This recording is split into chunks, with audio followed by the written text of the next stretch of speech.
till you die.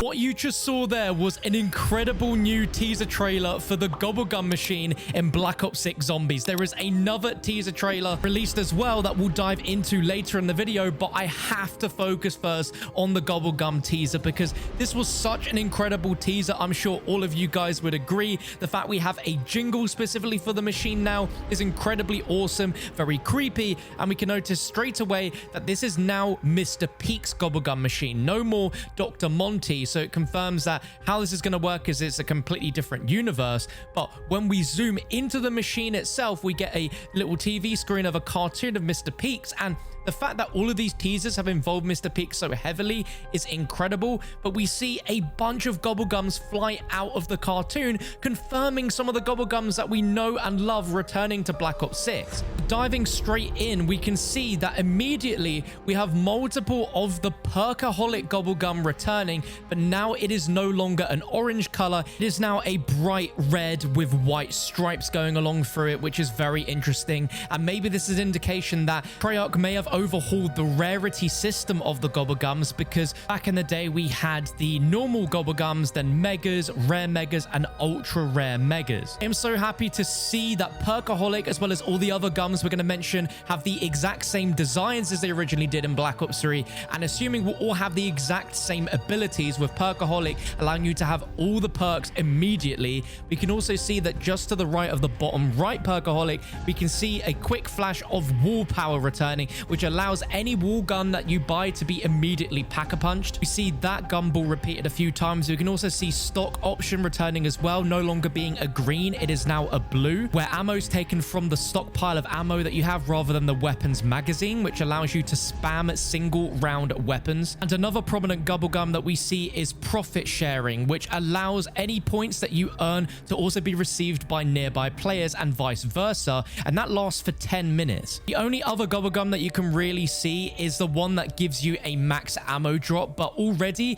this is probably just a small amount of the total Gobblegum list, because when Black Ops 3 Zombies launched, we had about 25 Gobblegum being split between normal Gobblegums as well as there being mega Gobblegums, and it'll be really interesting to see if they've changed that at all this year, and how some instances of some Gobblegum may be just way too overpowered. I mean, some of you might even not like the fact that Perkaholic's returning in Black Ops 6. I'd love to know your thoughts on that in the comments. Seeing this Gobblegum machine here not being influenced by Dr. Monty anymore, but by Mr. Peaks, it being more creepy, but still retaining that classic Gobblegum machine look, I genuinely think this is a cooler design than what we got in Black Ops 3, and the fact that we have this is really giving me a feel like this game really could be a blend of Black Ops 3 and Cold War Zombies, which if it does end up being the case, I mean, it seems like it's all lining up, then we could be in for a really, really good year. I'm really happy that Gobblegums are returning. Let me know if you are. But that is not the only teaser video we got today, because we got another one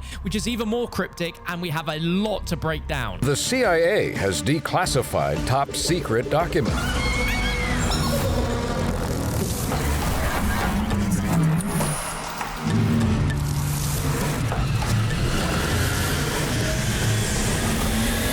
More on that later. That teaser video is a lot more complex than the Gobblegum one, simply because there is just so much to break down here. Where you miss a frame, you're going to miss some very important information. So the breaking news is that the CIA has declassified some top secret documents, and these are all from Edward Richtofen himself, because they're all about Project Janus. And again, I love that we're seeing such a huge focus in the marketing for Zombies with this, because it is essentially Richtofen's big grand scheme in Black Ops 6 Zombies. We still don't really know or have any ideas or understanding, but this might give us a few more clues. But we've got a letter from the 17th of September 1987 that is labeled to Station Chief Maxwell, where we have a specific sentence and facility in Hohenschönhausen. And when looking this up, it's an area in Berlin, Germany that contains both an art museum as well as a famous prison. And I'm very confident that during the Cold War viral marketing, this was a location that we suspected that the D Machine map could have been set in. But there's multiple mentions of a character we've never heard before called Ernst Duffer. So piecing that together with what's circled, this character worked at this famous prison and is now being employed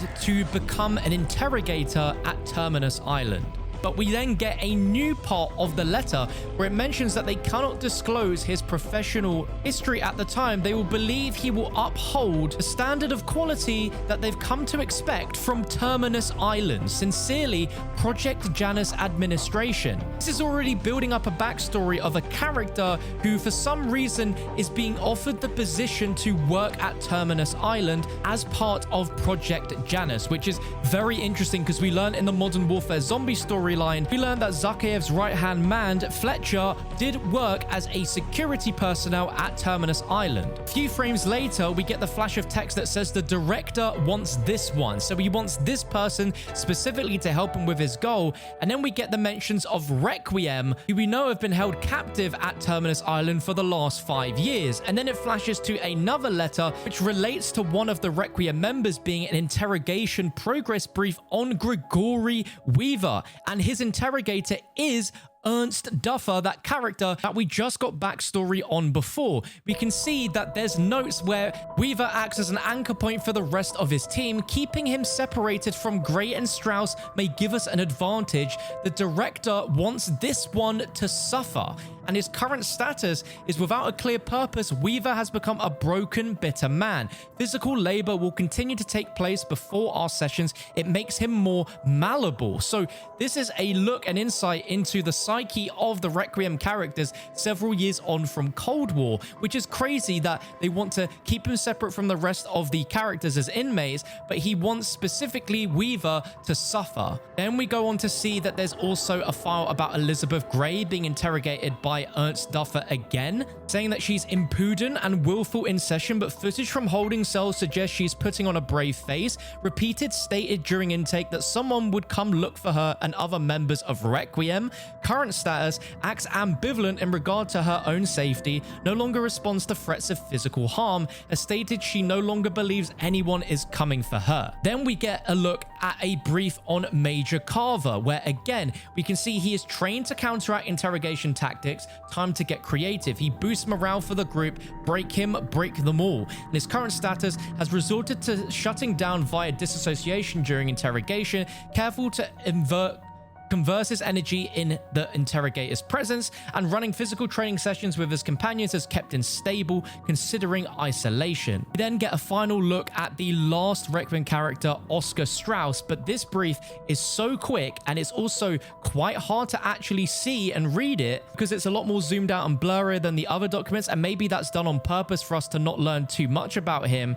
But the most important points that are made is that he has a moral stand and that he has constant curiosity, and his grip on reality has loosened considerably, where he's become very adept at misdirection, and that they should exercise caution around him. That is something I did not expect with that character whatsoever. But then at the end of it, we see that all of these documents are being destroyed where we weren't supposed to learn about any of this. But this is extremely fascinating because now we have an actual sort of psyche of the characters that we're going to be playing as, seeing where their headspace is at 5 years on from the events of Cold War, where they are trapped on Terminus Island in this prison. But man, I am so hyped. I did not expect both of these teasers today to contain so much information for us to dive into and break down and know so much before we've even gotten the full reveal of Black Ops 6 Zombies yet. We already know Gobblegums. We already know a lot of character storyline, a brand new character that's going to be involved with Richtofen, and we're probably going to see at some point in the map. It's just so cool. Let me know your thoughts on these down below in the comments, and you need to make sure you're subscribed with the bell ticked if you haven't already, because if there are any more teasers, I'll be updating you guys as soon as humanly possible.